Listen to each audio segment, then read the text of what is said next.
Hi అండి, welcome to our channel. పెళ్లి రోజు ఉదయం అయితే 3 గంటలకు లెగిసాము. ఎందుకంటారా, పగల పెళ్లి కాబట్టి వేగంగా లెగి ఇంక వేగంగా పనులు చేసుకోవాలి. తర్వాత మా అక్కల ఇంటికి వచ్చి చీర కట్టుకున్నాను. మా అక్క చీర అయితే చాలా బాగా కడుతుందండి. ఇంకైతే శతమానంకి వెళ్ళడానికి అయితే టైం అవుతుంది కదా, ఇంకొంచెం టైం ఉందని ఇల్లు తుడుచుకుంటుంది. మా అక్క అయితే మాత్రము శతమానం అనేది మేము సరాబాల దగ్గరికి వెళ్తామన్నమాట. మేమే తీసుకొని వెళ్ళి సరాబాల దగ్గర పూజించి తీసుకొస్తామన్నమాట. ఇదండి మాకు కొత్తూరులో ఉంటారు సరాబులు. వాళ్ళ దగ్గరికి అరిసెలు బియ్యం అన్ని ప్లేట్తో పట్టుకెళ్ళాలి. శతమానం కూడా ప్లేట్లో పెట్టి పట్టుకెళ్ళాలన్నమాట. వాళ్ళే పూజించి పసుపు రాసి శతమానంకి అయితే పూజ చేసి ఇస్తారనమాట.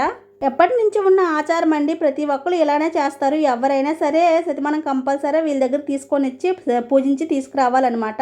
వీళ్ళు పసుపు రాసి అన్ని చేసిన తర్వాత ఆవిడకైతే మొహానికి పసుపు రాస్తారనమాట. పసుపు రాసి బొట్టు పెట్టి ఆవిడకి కూడా అక్షంతాలు వేస్తారు.